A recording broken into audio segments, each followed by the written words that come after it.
Yo, what's up? Welcome back to the Think Tank podcast. Today we are exposing the lies and proving that aliens aren't real at all.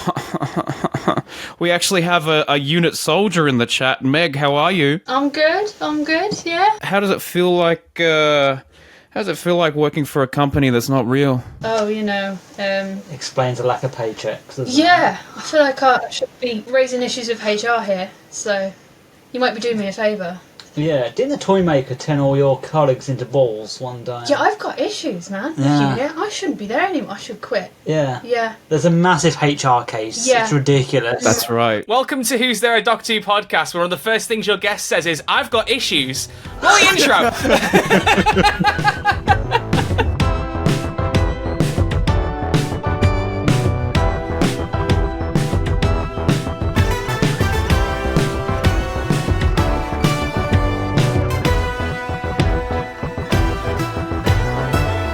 Hello and welcome back to Who's There, a Doctor Who podcast. My name is Troy, his name is Crispy, and we are the hotline that accepts your calls from anywhere in time and space. And much like the last few episodes, we're not doing it alone. As we tackle each of the episodes from Season 2, we're bringing on special guests every time, and this time is no exception. Here to talk about Series 2, or Season 2 I should say, Episode 4, Lucky Day. With both myself and Crispy, we are joined by Meg and Luke of the infamous Doctor Who fan film company. I'm going to call you a company, it sounds professional. DW 2012. Two very good friends and very talented filmmakers. Meg, Luke, how are you two doing? I'm good. Good, yeah. Good, Thank you for having us, yeah. It's a nice pleasure to be have you back. Yeah, good to be back. Good. I'll send you the 20 quid bribe for saying that later on. Yeah, we said 50. Budget cuts, mate. Budget cuts. Budget cuts. Sorry about that. So yeah, we're here to talk about Lucky Day, which was our Dr. Light episode for the series, and our new Love and Monsters. I feel that's a good point to start. Was anyone else getting Love and Monsters vibes through the start of this? Definitely, Absolutely. Yeah. Yeah, it's just the ending bit with Shooty. It was very much, you upset my mother. Yeah, same vibe. Oh my gosh, I never actually made that comparison. You didn't That's funny. Right. We're gonna have to hold you accountable I made here. the Love and Monsters comparison, but I forgot about the at the end of Love and Monsters where the Doctor has that little speech. give him a grip. Yeah. Seen this before. Oh yeah, genuinely, as the TARDIS started fading in around him, I was like, "Are we about to get a 'You Upset My Mum' from Shooty? Like, what are we doing?" Please. I think it's a Doctor Light, you've got to expect it, I think. Yeah. Right at the end, he's got to turn up and do something. And especially the opening, I feel like that was very reminiscent of Elton walking into that warehouse and finding the Hoiks and the Scooby-Doo with David and Billy. Oh It felt very gosh. reminiscent of that. So naturally, that means this episode's a 10 out of 10. So let's get into our... as you've said, Luke, you told us before we started, you've been a regular listener. Very sorry to hear that. But as you will know, we like to open with a bit of a scoring system. Doesn't have to be completely nailed down, but just to kind of give everyone a vibe as to how we're feeling about the episodes. A rough score out of 10 kind of gives us a bit of an inclination. Crispy, I'm going to go with you first this time. Because I've not seen your video. So I'm intrigued to know what you thought. Oh boy. Well, Lucky Day was an interesting one because when we did our episode title reveals for this season, you and I both chose episodes that we claimed that are going to be our favorites, and we just had no idea. We were just going off the title alone, and I said Lucky Day, and I'm sorry to say that it was not my favorite. However, a damn good episode of Doctor Who. Thank you very much. Ooh. I feel like the hype wasn't necessarily there, and I went in with lower expectations for this episode. Last week I had quite high expectations, and I think it delivered. But this week I was like, oh yeah, we'll see what happens. We'll see how much fun we can have. And my goodness, I had so much fun. As I've stated on this podcast before, to Troy's discuss that I'm not the biggest Ruby Sunday fan at all, really. I was excited at how they set her up in season 1, and I feel like the mystery kind of overshadowed her character a bit. But this now, Troy, I'm a full convert. I love Ruby Sunday. I think she's absolutely fantastic.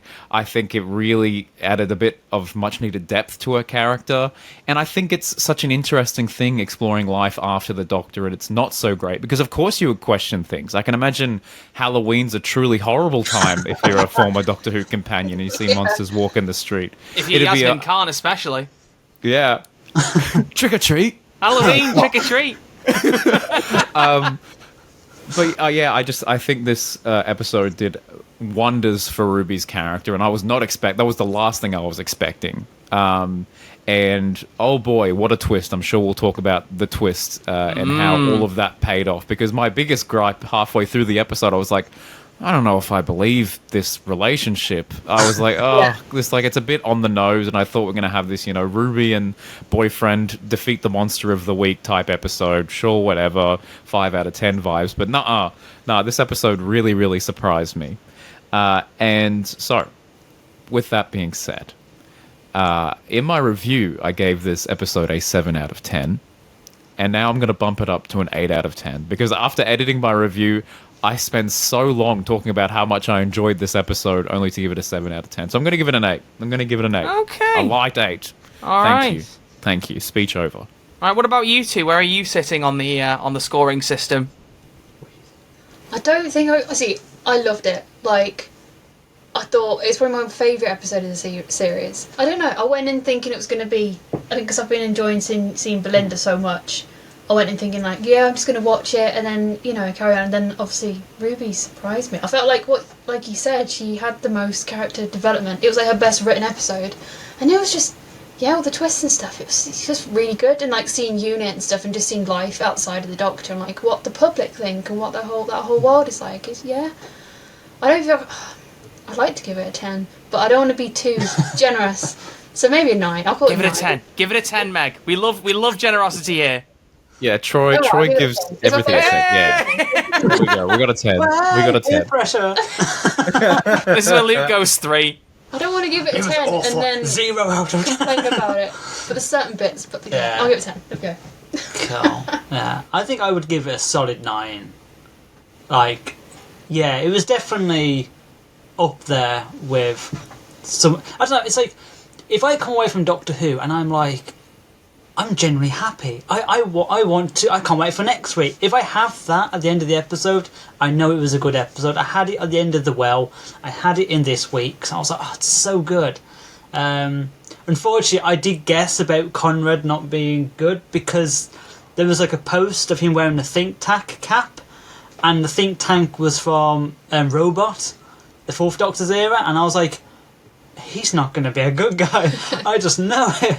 So I was already anticipating that twist, but I don't think it detracted from the episode at all. It didn't play out how you thought it would. Yeah, it didn't.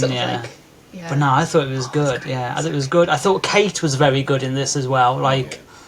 Seeing her have more to do, I was like, oh my god, finally Kate's doing more, and her becoming almost work mom for Ruby. That was nice. I like how Kate's also kind of gone a bit tech savvy now. She sort of knows what to do and sort of things like that. When she was tracking the Shriek and she was there's no quantum echoes there. I was like, that's kind of cool. The fact that she's clicking on to quantum echoes and little nods to the sci-fi kind of thing. I was like, it's quite nice to have that side of Kate because you've never really seen that. So it's really nice that Kate's getting more to do this series. I love seeing her on the field as well, getting her actually in the action. And and seeing Shirley back so as well was really nice. Seeing Shirley back, I was like, hey, she's back. Where have you been? Yeah, but no, I really enjoyed it. I thought it was a really good episode. Yeah. I'd give us a solid 9.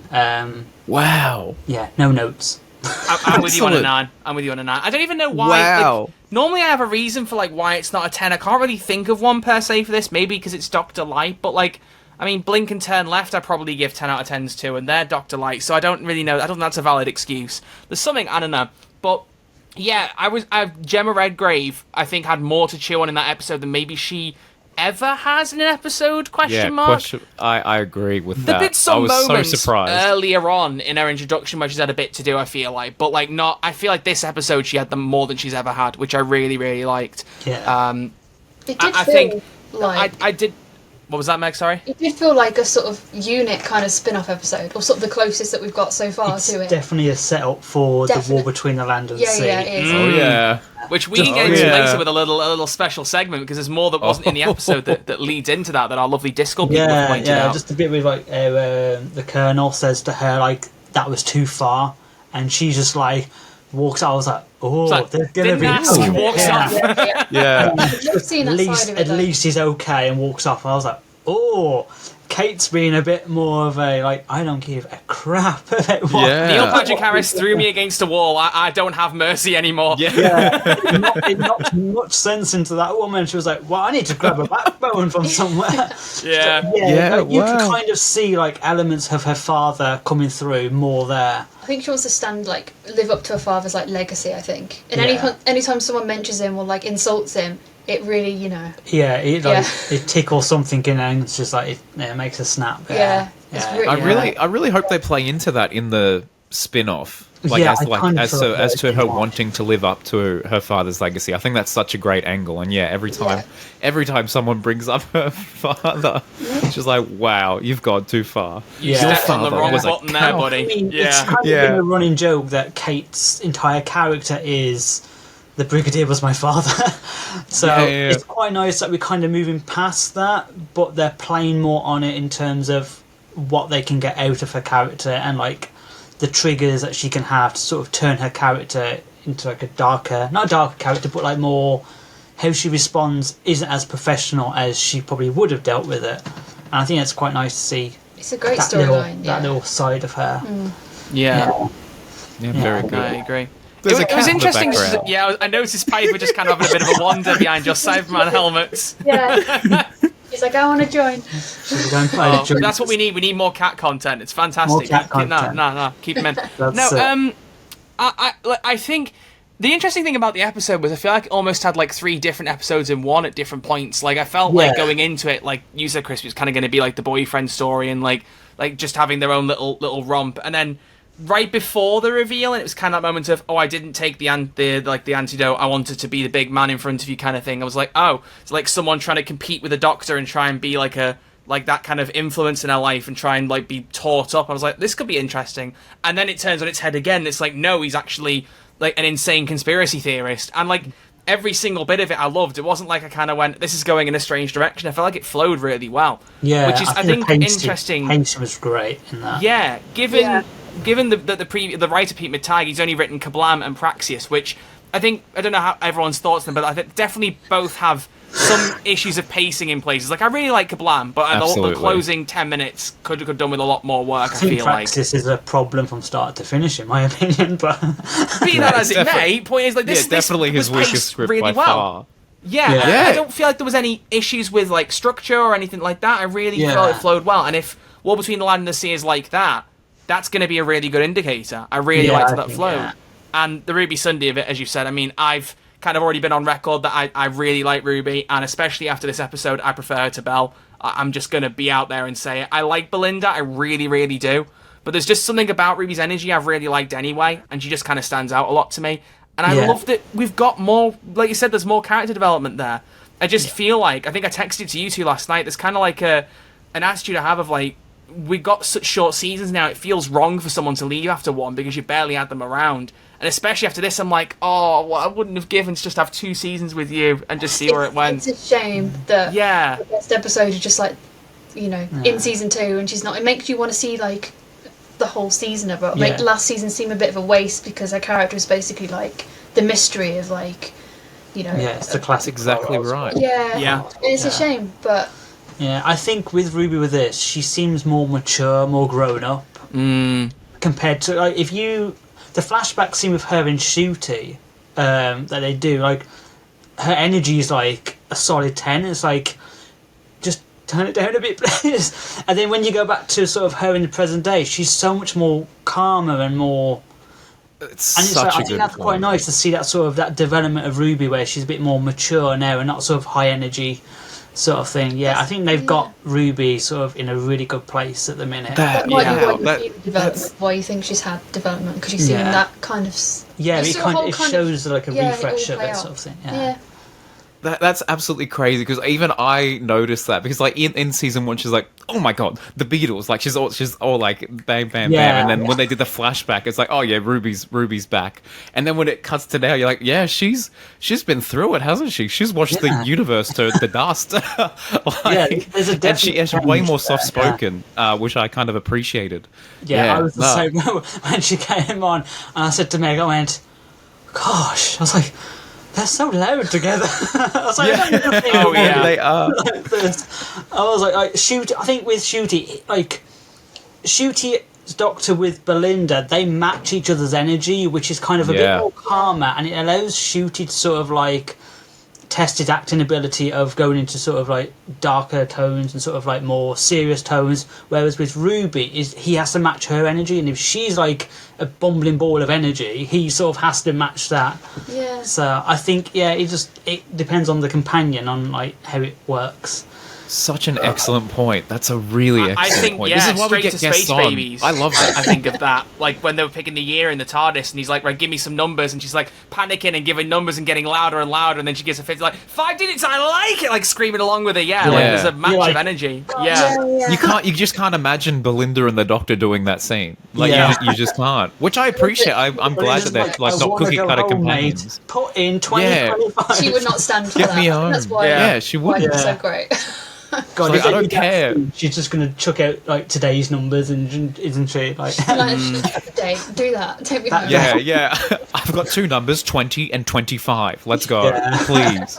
Which also speaks one thing I'm wondering: at what point do you think this story is set in between the end of season 1 and season 2? Because obviously it's not set present day, like 24th of May 2025. But do we think it's like right before it, or is it a bit after? Because the vibe of like I most need to of move the story? on. Like this episode, Lucky Day. Like when do you think it's set? Like in the gap between? That's a good point. Actually. Because I don't know. Going up, isn't it? Because I was kind of thinking like, well, it must be around the time of season 2, like maybe right before everything kicks off. But I'm also thinking like she's still. It's can't have been at that long after because she's still like it's all just happened and I need to process it, and that suggests that she hasn't had much time to deal with it. Has grown considerably. True. Yeah. I'm thinking it could only be a couple of months after. Maybe it's kind of like the night before the Earth blows up or something.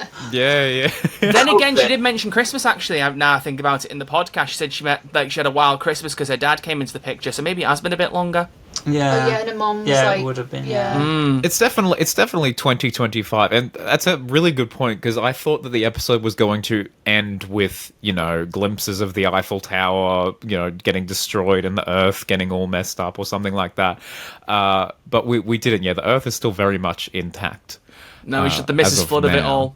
Let's one little mini game before we get into our callers. At what point did you go, that's going to be Mrs. Flood? Because as soon as I saw the feet, footsteps. I literally looked at them like, this is going to be Mrs. Flood again, isn't it? I was like, oh my god, like, here we go. Yes, I know who these footprints are. I was like, it's Mrs. Flood. Yep, here we go again. I just, the same point continues to hold. I just really hope that it pays off. I do think this cameo with her was better than the Wells. The Wells was very hand-fisted. Oh, I don't like the Wells cameo at all. The episode could have done without. Yeah, when he come on, I was like, oh, Susan Twitter. Oh, no, it's Mrs. Flood's back. I think, because that's the first time she's appeared. No, never mind. Looks. I was going to say, I feel like appearing in a specific time was more interesting, but popping up in random times now, she does just feel like Susan Twist 2.0. Yeah, I think Lux I was more forgiving on just because it was the first time that happened, but then to do the Well, where it's like, again, at the end, hand-fisted, it was like, that doesn't hit the same anymore. Yesterday felt like it actually made a bit more sense. Like, going up to Conrad's character and, like, almost like recruiting him, almost. Yeah, a bit Nick Fury-esque. The plot twist that she just revealed who she is. What if she's a new villain called the Governor? The Governor. I am the Governor. Because I was like, could you imagine if that's her name? She's just revealed herself. Yeah. That'd be cool. Maybe. I'd be fine with that if it's a bit of misdirection. Time Lord, I'm the Governor. The Ronnie just changed the name, that's all it is. Yeah, that's right. That's right. Just fancied a bit of a fresh look of paint. That's it, yeah. Well, should we see what the audience has to say about this episode? I'm intrigued because it feels like most people have really enjoyed it. There've been some arguments I know about how like UNIT and or the government have been painted, which have been intriguing to say, but I don't know what like the general consensus is for individual people. Yeah. We have a lot of calls. Let's go. Who's new? Does Tori look new? I think Tori might be new. All right. Hello, Tori, if you're new. Hey guys, long-time fan, first-time caller. I loved this episode, actually. I'd give it an 8.5 out of 10. But I will say, I've been feeling like every episode has just been getting better, like this whole season, and I'm kind of scared that there's going to be like another shoe that's going to drop that like changes everything, because this is exactly what I thought season 1 was going to be. An excellent point. I will ask our guests first. How do you feel about this season so far compared to where we were in season 1 so far? I think I feel better about it. It's a next lot level, better. yeah. I mean, I'm still cautiously optimistic about the finale after Empire of Death. I'm like, please don't mess this Yeah, up. with how good You're the doing season, so well. how good the season is, you just like, you really hope it pays off. Yeah. Because if it doesn't, on a rewatch, it ruins it a little bit, don't you think? But Yeah. But it's just, it's bizarre, like, how different this feels to season 1. And it's almost like, what happened? What are we doing? Yeah. Belinda. It's so strange. It would be interesting, the whole, like, I mean, with Doctor Who, it's always looming over us. Is this show cancelled? I mean, we've been saying it since bloody Capaldi. And we're still here.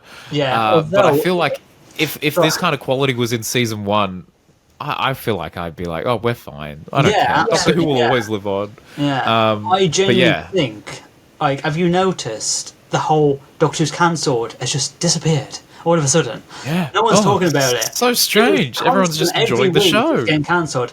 And I'm at the point now where, at the start of the season, I had this little theory, and I was like, no, it can't be, because this looks like it's about to get cancelled. And now it's because it's disappeared. I'm like, and I think this is a publicity stunt from Russell.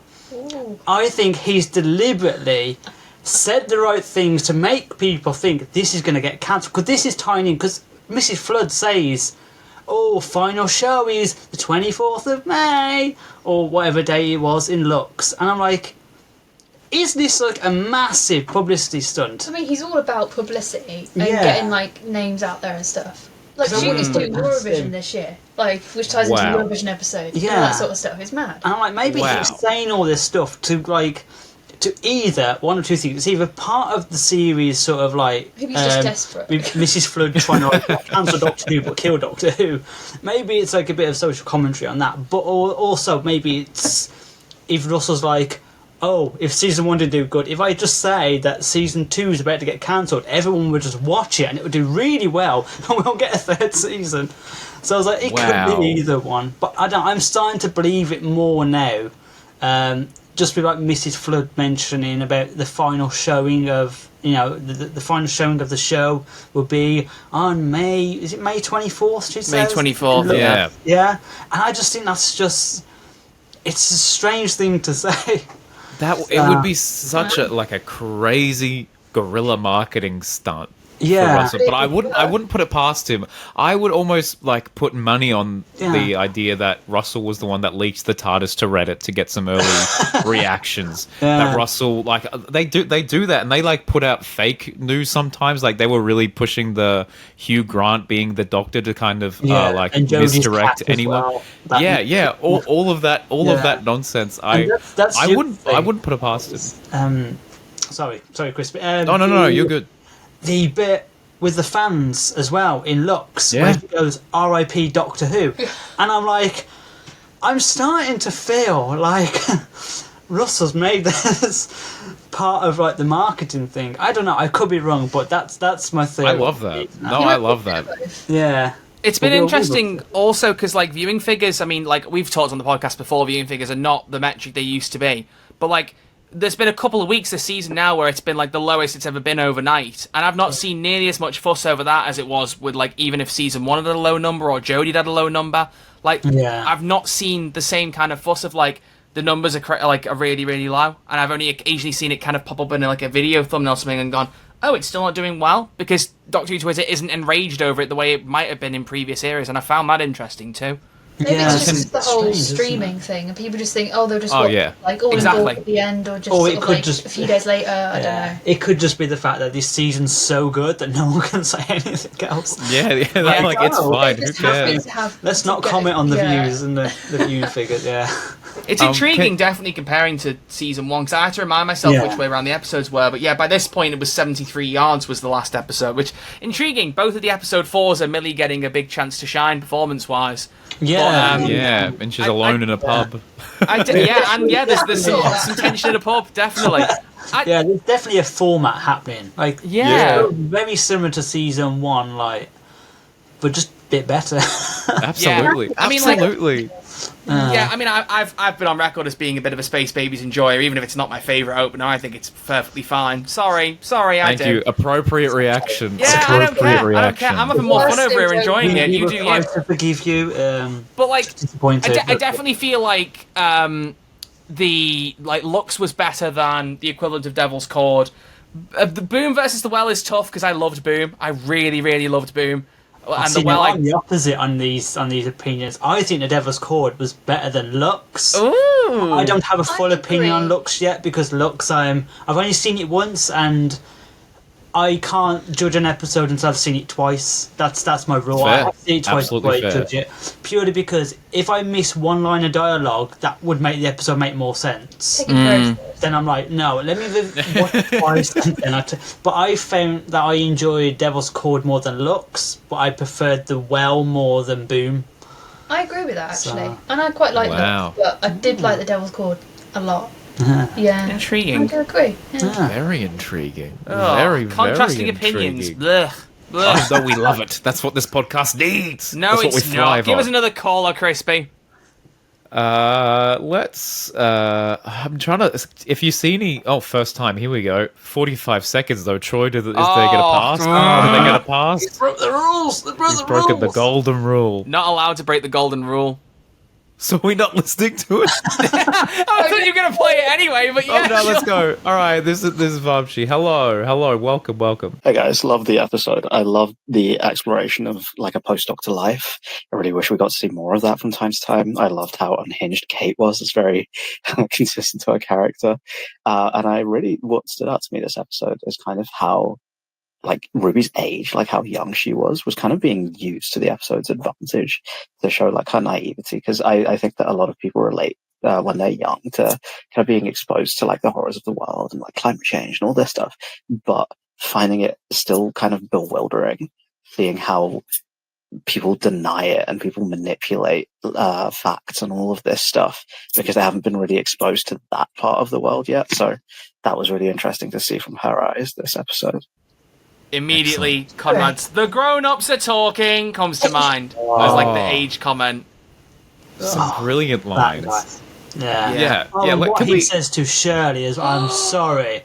Yeah, let's About touch benefit, on Conrad. Yeah, God. Can we I was like, stop horrible insulting line. Shirley? Leave her alone. Give my her God. one season off. Give her a break. yeah, she had Yeah, Kate because gunning there- for her in yeah, the there- giggle, there and was now a- she's yeah, there was a got comment in the conspiracy giggle. Conrad over here. Yeah. We both just went, what? Oh my Yeah, Well, they made him a villain pretty quickly after that. yeah, exactly, You know? exactly. I was just expecting her to activate her missiles or something. Just Yeah, like, yeah, bang. absolutely. Wouldn't have blamed her at all. I think that the Conrad twist was handled incredibly well, surprisingly well. Like that's a really tough thing to pull off, but they made this semi-believable relationship with Ruby. And my one concern is I think I just would have liked to have seen a bit more of Conrad's unraveling as to why he wants to be like why is he so hell-bent on exposing Unit. From what I understand is that from a young age, and like there's some stuff with his mum where his mum doesn't seem like that nice of a person right at the start of the episode, like hits him over the head or whatever, and it's like, you're making this up. So I think that was the inception of, like aliens aren't real, I need to justify everything. But I just want to know what happened in the job interview with Kate. I want to know what He just happened really there. wanted the job. That's that was his motive. I was like, damn, I put a house Yeah. deposit in and everything. I mean, it's one thing. It's one thing to Guarantee get rejected, but then another thing to go after the company. Yeah. You know. Yeah, Well, I was I also think I just would have intrigued- liked to have seen more of that. The streamer angle, like, I mean, from our perspective, I was slightly confused how he had 80,000 paid subscribers when, from our perspective, he kind of 180 from a podcast that was fascinated by the Doctor and aliens to suddenly being a conspiracy theorist that said aliens aren't real, UNIT are making it up. Like, I was slightly, like, especially on rewatch, I was like, when Kate, was it Shirley makes a comment about 80,000 paid subscribers, like, he's living off this, I was like, did he just suddenly manage to switch audiences and still get as much attention out of it? Like, what's happening? Because obviously, wouldn't Ruby like look him up before going on the podcast or anything like that as well? Like, how well, you two have clearly looked us up extensively. Yeah, exactly. Yeah. How did he got her on the podcast thinking like just making it look like he just wanted to talk about the Doctor when he was secretly wanting to basically out UNIT and stuff? I'm like, surely his followers know what his plan is, so wouldn't like, know that beforehand? Well, so, like, why was Ruby like talking about all these secrets and stuff on the podcast anyway? Because like, wouldn't you like sign like a little NDA with UNIT or like travel with the Doctor? Why would you reveal stuff like that? You're not like allowed. That's so funny. But like, no, I think I just think there should have been a line or something. But what I can make from the episode is purely because of the fact that we get that sequence of all those people listening to the podcast, and one of those people is the UNIT soldier that ends up betraying everyone. Yeah, Jordan Band, isn't it? Yeah. I think it is the bad podcast the whole time, but I think there should have been a line from Ruby being like, "Oh, you tricked me to go. I didn't think this was your podcast at all." Yeah. And like she like, you know, it was a thing being like, "Hey, I love aliens, and I you know, I've heard about the mysterious blue box. Would love to get you on." And all of his subscribers know that he's playing this character to try and expose, like, the, you know, get the inside goss on UNIT. But yeah, it's not very clear. I think it's the bad podcast the whole time. Yeah, but it's never said, and it does need clarity. Or counterpoint, maybe Think Tank was being operated facelessly, like at the same time, and already had a lot of followers, and then all of a sudden, as soon as like they needs to reveal their identities, that it was important, they did that. And maybe Jordan was listening to the podcast because he was in on the plan and was like listening to that relevant episode from Lucky Day to get the background. You never know. Again, Sure. could have been explained. Sure. We need clarity. All it needs to do is be explained. Yeah, because the live we just need viewership a was couple vastly lines. different. Like the podcast, you could see they had a viewer count, and it was like 1,700 viewers, whereas the live stream exposing UNIT was like 70, 80, 90k. So it's God, like, wouldn't that be nice? Yeah, wouldn't it be nice? Blimey, love that long episodes. Maybe we could live off the podcast money, then that'd be great.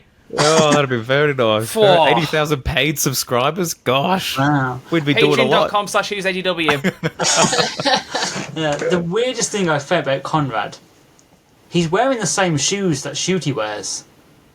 Oh, Yeah, what? someone I pointed never that picked out, up on actually, this. on So, I was Twitter. like, why is he wearing his shoes? Because he wants to be like the Doctor. It makes perfect He wants sense. to be like the Doctor. It's like, I want to steal his shoes, literally. What shoes are they? Like, are they the sneakery ones? They're the ones. Yeah, they're the ones he wore in Joy to the World. Yeah, right. Very strange. Strange. maybe he was just Very, really very- happy. Yeah. Because I thought the reason he didn't take the antidote was just because he wanted to meet the Doctor.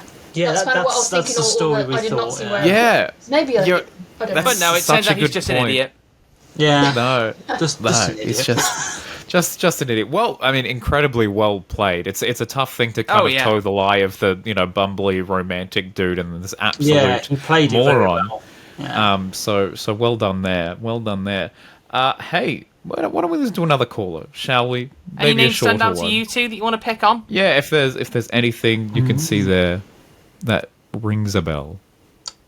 Let's do Mateo. Good old Mateo. Oh, what have you got to say, oh, Mateo? Here we That's go. my joke. I know. Hey, Mateo here. I just finished Lucky Day. I liked it a lot. I want to punch Conrad in the neck, like, a lot, actually. Love the scene at the end where the Doctor, like, took Conrad in his TARDIS real quick just to chew him out. That was very fun.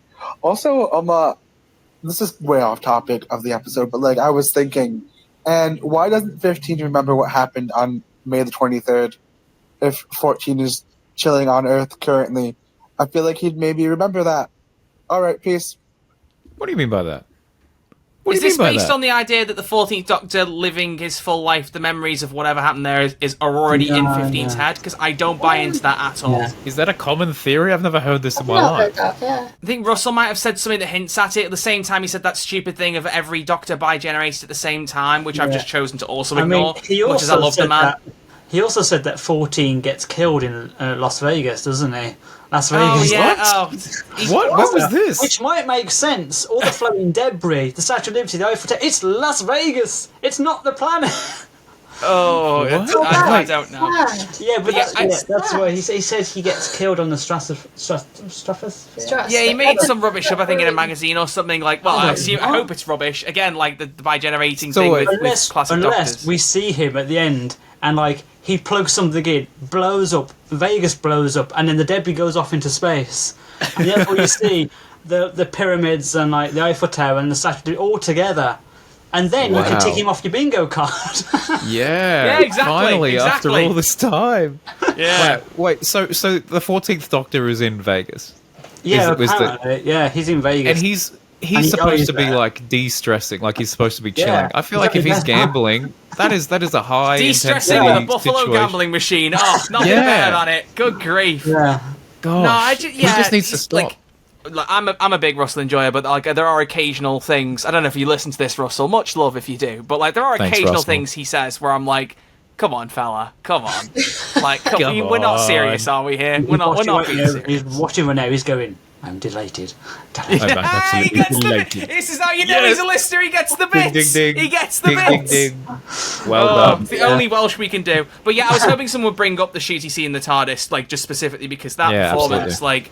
He keeps it cool, calm, collected, but it's so stern. And I love the idea of, like, I know how you die, I'm going to rub it in your face. And even though it doesn't really work on Conrad, or at least not visibly work on him, may still shake him internally, but, like, even though he doesn't, like, let up to show that he's got to under his skin, you can kind of just tell that anger bubbling underneath, you know? You're special for all the wrong reasons. I love that. So good. Originally, I was a bit like...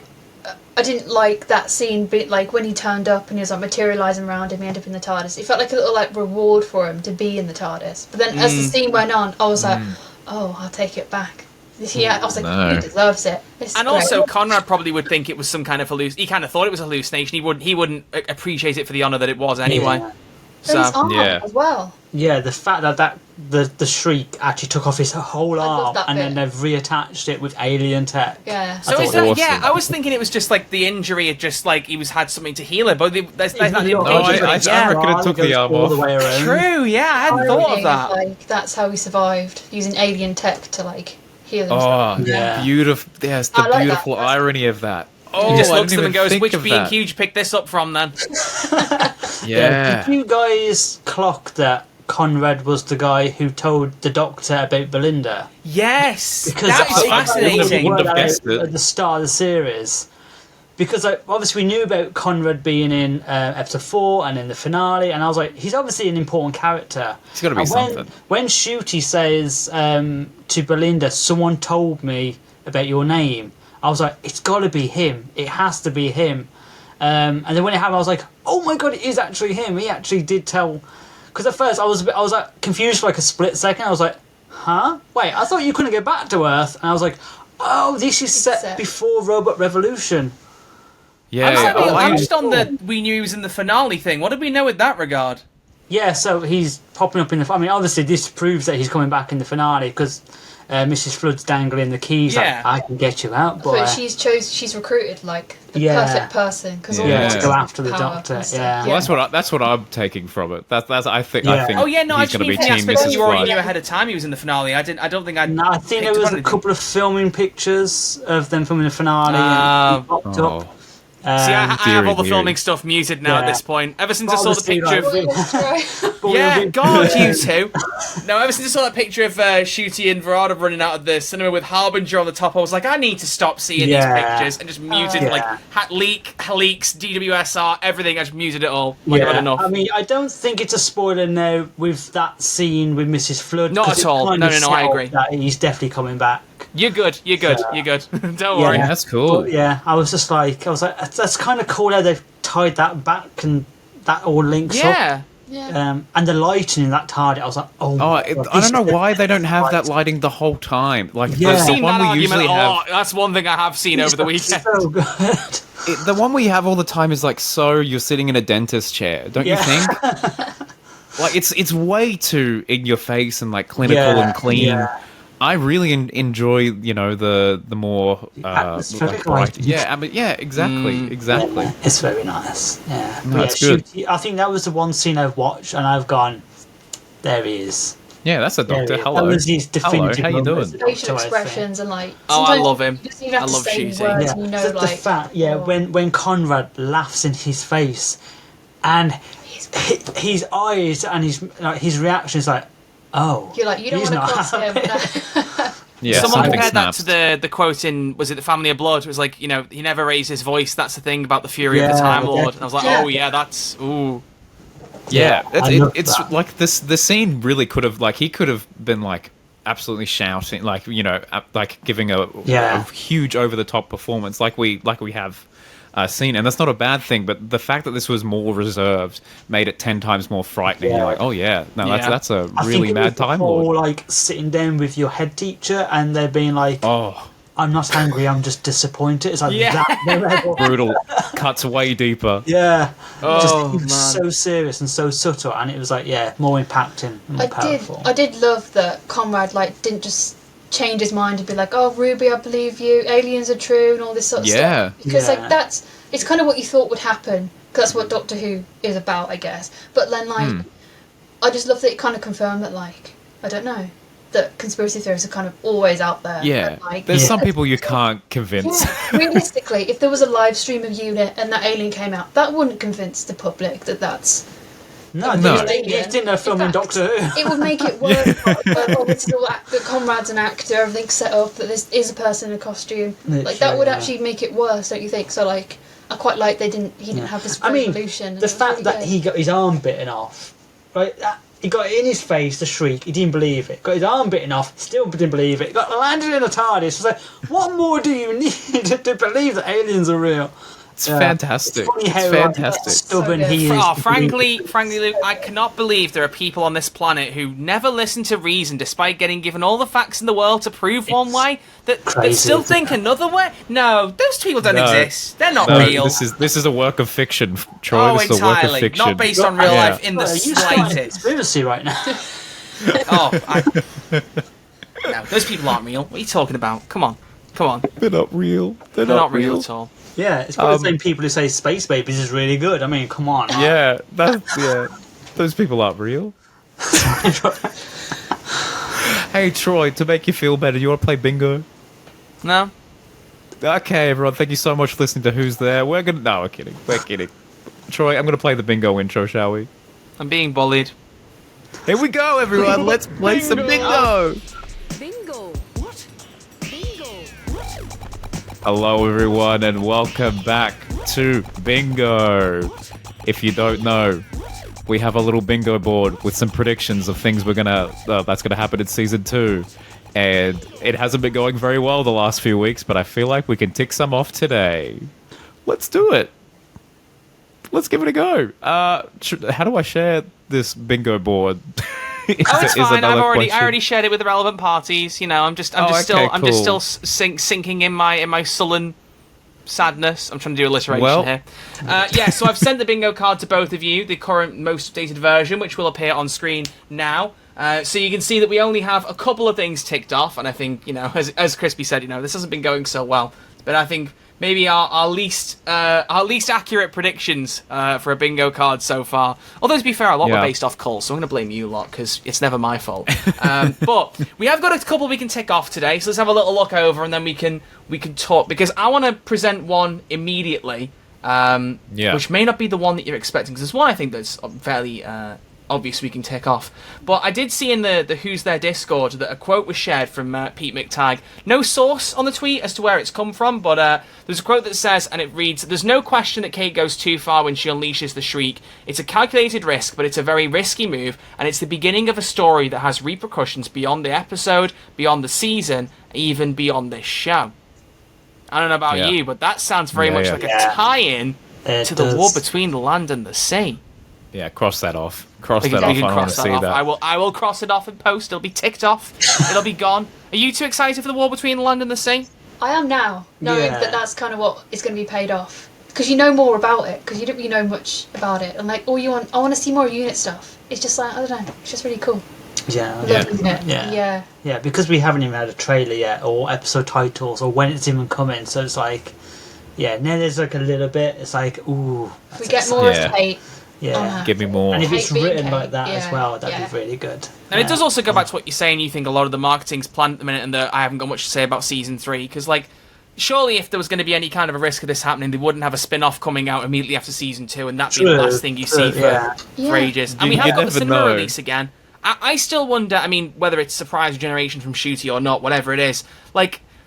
There's got to be more planned here than we realise. Like, they've got the cinema release coming up again for season 2. That's not a reflection of a show that's doing badly. That's a show that's still doing well. They have confidence in to sell cinema tickets that have sold pretty well again from what I've seen so far. So, like... Hopefully.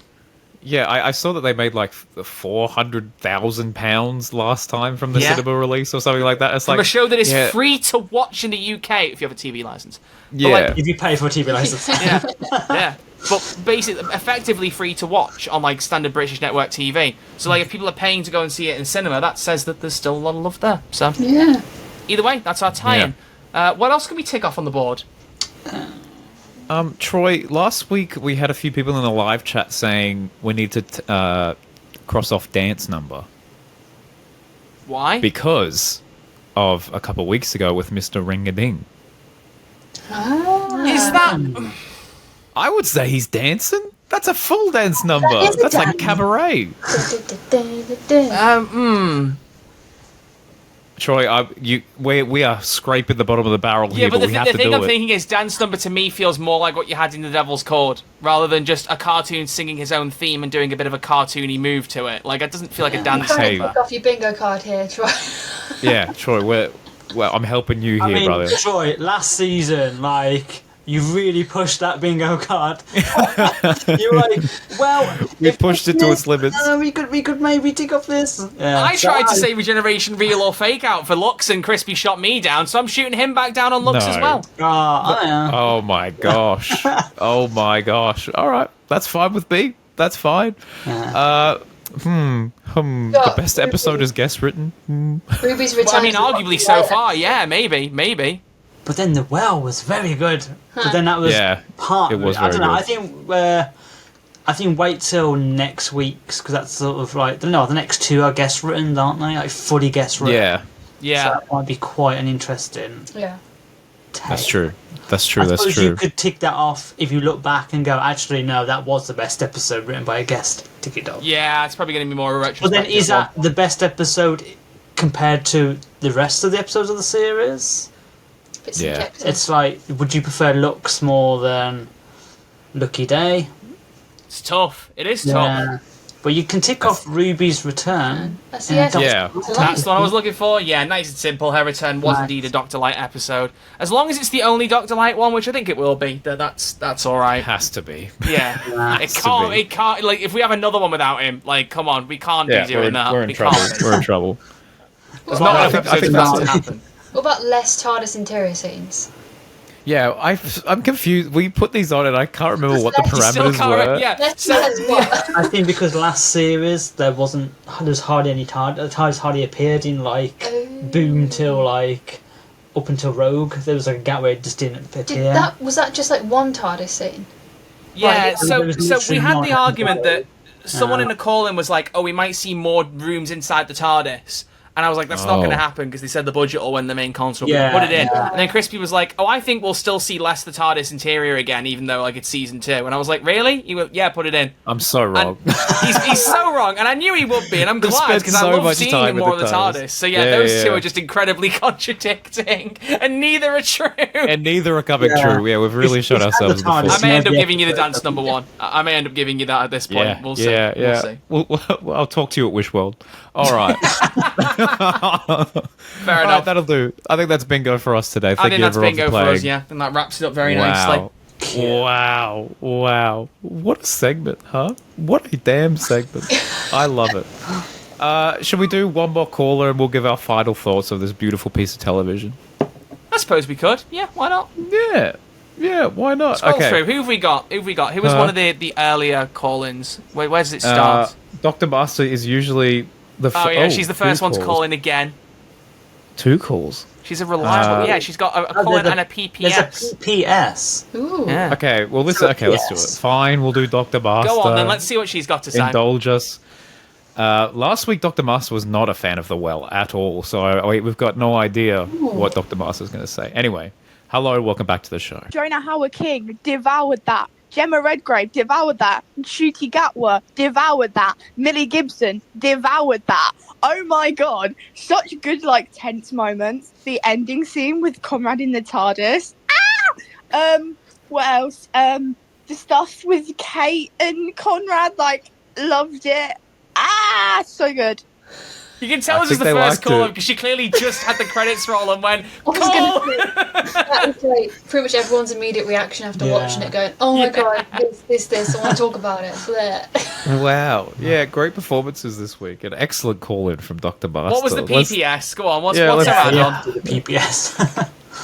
What if Dr. Master's like, I'm kidding, I hated it? Well, that would be quite the twist. There's always a twist. Cross it off the bingo card. That's right. Very good, Luke. Very good. All right, here we go. Also, Kate's little I like working late line, okay, I'm working late. Oh, because I'm at unit. Oh my god. The Serena reference, she can't help herself. She's like me with Sonic. My god. Can't help herself.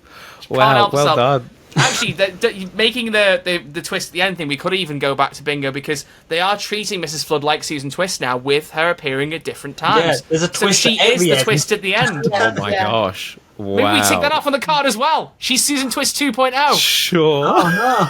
You see, that one I feel like is less justified Call than me the Mr. dance Fantastic number, the way but I'd be fine. stretching with this one. That's right. Yeah, wow. What an Let's have episode. one more. Let's have one more. Come on. You want another two one? pick All right, one more name that stands out to you. Who would you like to have a call look. in? Pick now, Luke. Oh, me. We shall pick William T. William T. Aye. What's the T? Here we go. What's the T, sis? Oh my goodness, what an episode. That comrade character, I hate him. He is evil. I hate him. He was so kind, and I thought, oh, Ruby's finally found the person. And then he just completely betrayed her and spread all those lies. And then I finally thought we got justice by him going to the prison cell, and then the doctor says he's going to rot. But then why did Mrs. Flood turn up at the end and release him? I hate that character, and I don't like that ending at all. Find out more in Wish World. Yeah. Oh my goodness. I do. You know when he says, I do not accept your reality. I was going to say that. Okay, I'll let you say it. Oh, yeah. This is why they're the perfect couple, everyone. Look at them go. It was just the emphasis on I do not accept your reality, Doctor. It was like, this is the finale. This is something to do with the finale. Oh. It's definitely. Yeah, and the fact, we'll call her the Rani, the whoever, Flood, the Mrs. Flood, the Rani, basically, came EastEnders woman. let her out, The and then was kind of recruited, I suppose, or just let him leave. It's you could see what's going to happen in the finale. They're going to because he wants power, and then she can give him power. Do you know what I mean? She the whole reality thing. Yeah, he's definitely got a big part in that. So Something's happening. It's interesting though. So many people are praising this episode. All the callers just have all said how good this episode is. Yeah. And not just and it was so unexpected. Good, everyone's so excited about it. It's quite. I felt like you were going to follow up with and I got a twist. I actually hated it. I hate it. I hate Doctor Who now. No, it is a fun thing to be, long-time Doctor Who fans, as we are content creators, all about Doctor Who. And there to be this nice little buzz about Doctor Who. It doesn't come around very often, but these past 4 weeks, it's been quite a nice thing to be in the position that we are. So yeah, very, very, very grateful for that. But yeah, Troy, what else do we need to do? Nothing. Bye. See you, everyone. Goodbye. No, we need to finish with a bit of promotion because these absolutely. two lovely folks here.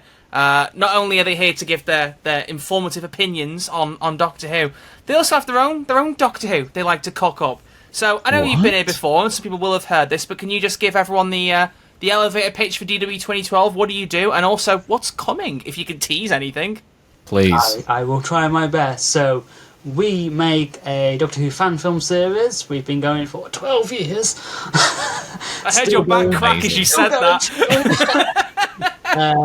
And yes, we have a lot of exciting content coming out very soon. We have the exciting Time Crisis Part 3, which is the big finale, the conclusion to Series 5, which will be coming next month sometime. Little exclusive right now. So it's definitely coming next month, once Doctor Who's finished. Yeah, we've got to wait. Yeah, we've got to wait for Doctor Who, and then we can be like, yes, other Doctor Who. Yeah. It's a very exciting episode, one that we're all very proud of, and end of an era as well. End of an era, end of Series 5, finally. We got that. Oh, and I'm like, no. Yeah, and yeah, it's very exciting. Yeah. We have a lot of twists in this episode. Ooh. There's always a twist at the end, and obviously it sets up exciting. The next exciting chapter after Series 5, which is Series 6. So people need to watch it, because this is going to be building up to the last biggest part we're going to be telling, because like Series 6 will be our last ever series we do. So it's like, oh wow, yeah, it's building up to probably the biggest series we will ever do. And yes, so check out Time Crisis, which is coming next month, and we've been working very hard filming the remastered series still, working away. Which means series. what does that mean, like, for people who don't know what the challenge is? What the remaster? You're doing my job for me, Meg. I love this. So the remaster is a retelling of the original first 4 seasons of the show, and we've been working on that sort of in a new version of like a 2025 lens of what that would look like now. On a better camera and everything. On a better camera, on glorious 4K. Oh. 4K. So yeah, it's very exciting. We're constantly working on this, and we are very excited for the audience to see what we've been cooking up, because we have lots of surprises, lots of things that we've been keeping secret for the last 3 years that we want to just tell. Oh damn, I'm so excited. He's cooking. I can give the Who's There endorsement. He might not want me to, but I can say he's told me a few things that I will never share, like under threat of death, but like not just for part 3, but just what he's doing generally, that they are cooking. Like, he's told me a few things, and there's some really good stuff going there. I cannot recommend checking these two out enough. We have the next 5 years planned out down to the T. Yeah, you kind of gave me an the first time I stayed up with you guys a while ago, you like just kind of, I remember just being stood in your kitchen for like 3 hours and being like, I've got a plan for all this stuff, and like just revealing a few things. I was like, dude, this guy knows what he's doing. Like, and I was like, oh yeah, we're fully set up in like 2030, and Troy was like, yeah, I was like, oh my god, I couldn't believe it. Yeah, so and you can find us at DW2012 on YouTube. DW2012 on YouTube. I probably should have led with that. That's my bad. You want to mention the channel? Yes, we're on Twitter. We're on Instagram. Yeah. Facebook.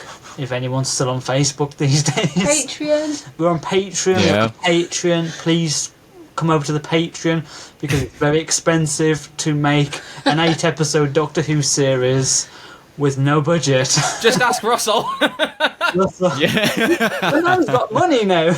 Yeah, he's got the Mickey money. We have said this, yeah. You need Mickey money. Get Disney on with you. The entire budget is probably Russell's lunch money. Yeah, that's true. That's quite sad. It's actually true though.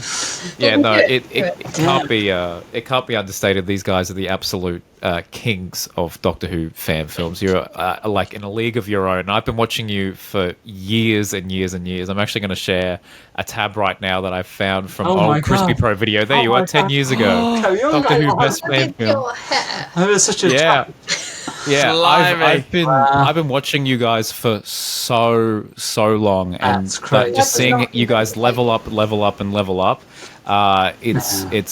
doesn't go unnoticed. So well done, everyone. Please subscribe to DW 2012. They are absolutely doing the most.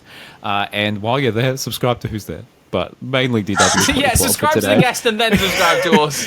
Yeah, that's the usual order for these things, I think.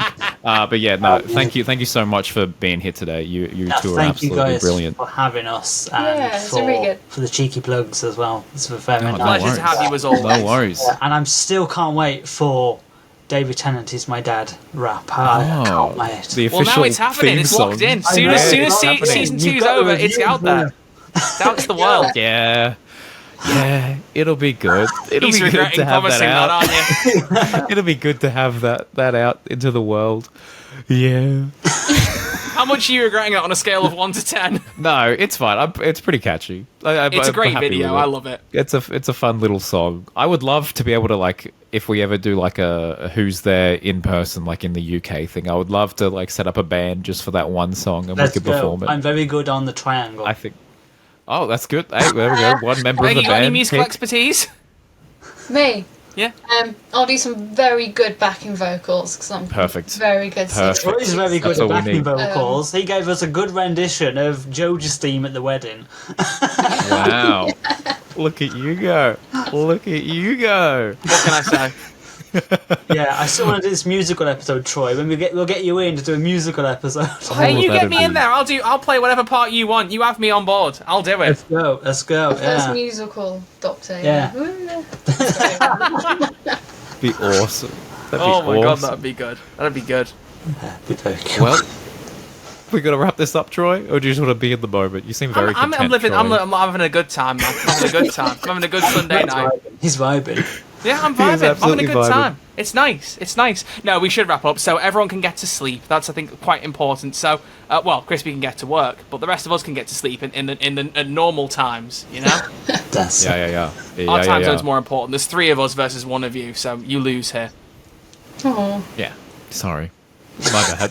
Yeah, you should be sorry. No, we'll wrap up there. So thank you all, as always, for listening to our episode of Doctor Who's There, a Doctor Who podcast. Not Doctor Who. Jeez, we're taking over the main show as well now. No, we're not. Crispy, give us your closing comments for Lucky Day. Okay. Well, what a surprising episode of Doctor Who this week.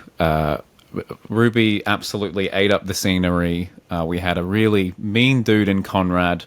But I think the real lucky day was us reviewing this episode today. Because there's nothing better than talking about Doctor Who with friends. Oh, that's so sweet. That's so I'm sweet. just expecting a rainbow to come over. Whatever. Yeah, that's right. And on a bit of cheese. Wow.